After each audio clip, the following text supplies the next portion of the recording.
सुना कि कावेरी जी अपनी तीनों बेटियों ईशा, मोहिनी और सुहाना की शादी 3 घर जमाई लड़कों के साथ करवा देती है। उन्हें लगता है कि ये लड़के शायद घर का कामकाज संभाल लेंगे, लेकिन उनके तीनों घर जमाई बहुत आलसी थे। वो नौकरी भी नहीं करते थे और बाहर का काम भी नहीं। कावेरी जी ने अपनी बेटियों से कहा कि वो प्रेगनेंसी का बहाना बनाकर अपने पतियों को सबक सिखाए। अब सुनिए आगे। मम्मी, आपने जैसा कहा था हमने वैसा ही किया, लेकिन देखिए ना, विवेक का हाल तो वैसा का वैसा ही है। घर में ना सुबह का नाश्ता बनता है और ना खाना।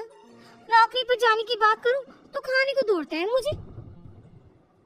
हाँ मम्मी, मैंने भी सुमित को कितनी बार कहा कि अगर नौकरी नहीं करनी तो कोई छोटी सी दुकान ही खोल लो, घर का खर्चा कैसे चलेगा। देखो दोपहर के 12 बजने आए और जनाब अभी तक सो रहे हैं। हाँ मम्मी, ईशा और सुहाना ठीक कहती हैं। अविनाश का भी यही हाल है। जब मैंने अपनी प्रेगनेंसी के बारे में कहा तो मुझसे कहने लगा, अरे दूसरी लड़कियां तो 9 महीने तक नौकरी करती है, बस डिलीवरी के टाइम छुट्टी लेती है। मोहिनी, तुम भी नौकरी करो। अब मुझे कहाँ नौकरी मिलेगी। मम्मी बताओ अब मैं क्या करूँ। हे भगवान, क्या सोचकर घर जमाई दामाद लाई थी मैं कि मेरी बेटियां मेरे पास रहेंगी और खुश रहेंगी, लेकिन इन आलसी दामादों ने तो हमारी जिंदगी को भी प्रॉब्लम में डाल दिया है। मैं तो कहती हूँ मम्मी, हम लोग वापस अपनी जॉब पर जाना शुरू कर देते हैं। बता देते हैं इन लोगों को कि हमने प्रेगनेंसी का बहाना किया है। नहीं नहीं बेटा, ऐसी गलती भी मत करना। अगर तुमने ऐसा किया तो इन तीनों की आदत और खराब हो जाएगी। अरे आज नहीं तो कल कभी तो तुम प्रेग्नेंट होगी, तब वापस यही प्रॉब्लम आएगी, तब क्या करोगी तुम तीनों। हाँ मम्मी, आपकी बात तो बिल्कुल सही है। इन लोगों को तो सुधारना ही पड़ेगा। लेकिन कैसे? अपने बच्चों के आने की खबर सुनकर भी इन लोगों पर कोई असर नहीं हो रहा। पैसे कमाने के लिए घर से बाहर निकलना ही नहीं चाहते ये तीनों। अब मेरे दिमाग में एक प्लान आया है।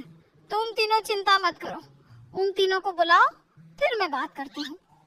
थोड़ी देर बाद कावेरी जी अपने तीनों दामादों को सामने बुलाकर अपनी बात कहना शुरू करती हैं। अविनाश, सुमित और विवेक, देखो बेटा, मैं ना तुम तीनों से बड़ा प्यार करती हूँ, इसीलिए तो तुम्हें घर जमाई बना कर रखा है मैंने। अरे मम्मी जी, सीधे सीधे कहिए ना, क्या बात है। प्यार तो हम भी आपको बहुत करते हैं।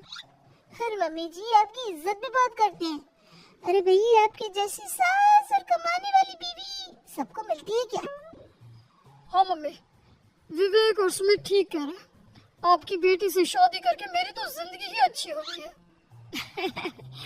जानती हूँ मैं, और ये भी जानती हूँ कि तुम तीनों अपनी अपनी बीवियों से बहुत प्यार करते हो। बेटा, बात ऐसी है कि हमारे कुल गुरु ने कहा है कि प्रेग्नेंट होने के बाद मेरी तीनों बेटियां शुरू के 4 महीने हमारे गांव में जाकर रहेगी, जहां मेरे चाचा जी रहते हैं। अरे लेकिन क्यों मम्मी, गांव में जाकर रहने की क्या जरूरत है इन तीनों को। वो क्या है ना बेटा, हमारे परिवार को एक श्राप है। अगर मेरी बेटियों ने यहाँ पर बच्चा पैदा करने की कोशिश की तो उनके बच्चों को कुछ भी हो सकता है। इसलिए अब से लेकर 4 महीने पूरे होने तक इन्हें गांव वाले घर में रहना पड़ेगा। हाँ तो इसमें प्रॉब्लम क्या है मम्मी जी, हम भी वहाँ जाकर रहेंगे, पिकनिक मनाएंगे। अरे भाई दीदी जा, हम भी वहाँ। हाँ यार, आइडिया तो बहुत अच्छा है। शहर की जिंदगी में रह रहकर परेशान हो चुके हैं, अब कुछ दिन गांव में बिताएंगे। तुम लोग समझने की कोशिश क्यों नहीं करते। तुम में से कोई भी वहाँ नहीं जा सकता, और मैं यहाँ रहूंगी ना तुम तीनों के साथ। 4 महीने की तो बात है, उसके बाद ये तीनों ही लौट कर आ जाएंगी। ठीक है मम्मी जी, अब हमारे बच्चों का सवाल है तो ये तो करना ही पड़ेगा। कावेरी अपनी तीनों बेटियों को कुछ दिन के लिए घर से बाहर कहीं दूसरे शहर में रहने के लिए भेज देती है। कुछ दिनों के बाद, अरे मम्मी जी, बहुत दिन से पिज्जा नहीं खाए, मंगवाइए ना। क्या बताऊं बेटा, पहले तो बेटियां खर्चा दे देती थी क्योंकि उनकी नौकरी थी, लेकिन अब तो मेरे पास पैसे ही नहीं बचे। थोड़े बहुत पैसे हैं जो बच्चों की डिलीवरी में काम आएंगे। लेकिन मम्मी जी, आपकी बेटियों को वापस आने में तो अभी बहुत वक्त बाकी है। वही सोच सोच कर परेशान हो रही हूँ। सोच रही हूँ कल से दूध भी बंद करवा देती हूँ। अब दूध वाले को देने के लिए पैसे भी तो नहीं है ना। अरे नहीं नहीं मम्मी जी, अगर दूध भी बंद करवा दोगी तो मुझे चाय कहाँ से मिलेगी, और चाय के बिना मैं तो मर ही जाऊंगा। क्या करूँ बेटा, इसके अलावा हमारे पास कोई ऑप्शन नहीं है। मेरे पास पैसे ही नहीं बचे।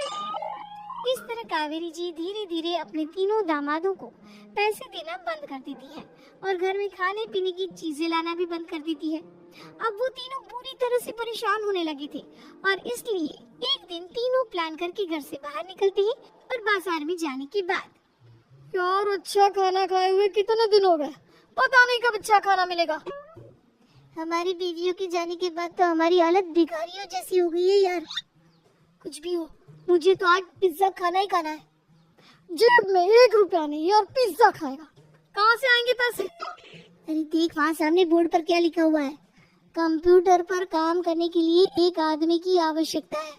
भाई मैं तो जा रहा हूँ, काम करूँगा और शाम तक पैसे लाकर आराम से पिज्जा खाऊंगा। जा जा, तुझे कोई काम नहीं देने वाला, हम तो घर जा रहे हैं। चल भाई सुमित और अविनाश वहाँ से चले जाते हैं और विवेक उस कंप्यूटर शॉप पर सारा दिन काम करके 5,000 रुपए कमा कर घर लौट कर आता है और अपने खाने के लिए अच्छी अच्छी चीजें भी लेकर आता है। ये देखकर विवेक और सुमित के दिल में भी कुछ पैसे कमाने की इच्छा जागती है। अरे सुबह सुबह कहाँ चल दी है तुम? मम्मी जी एक बहुत अच्छी जगह मिली है, कंप्यूटर पर काम करने की 5,000 मिले थे कल मुझे। अगर रोज काम करूँगा तो पूरे 40,000 की तनख्वाह। अरे वाह, ये तो बहुत अच्छी बात है दामाद जी, आपको जाना ही चाहिए।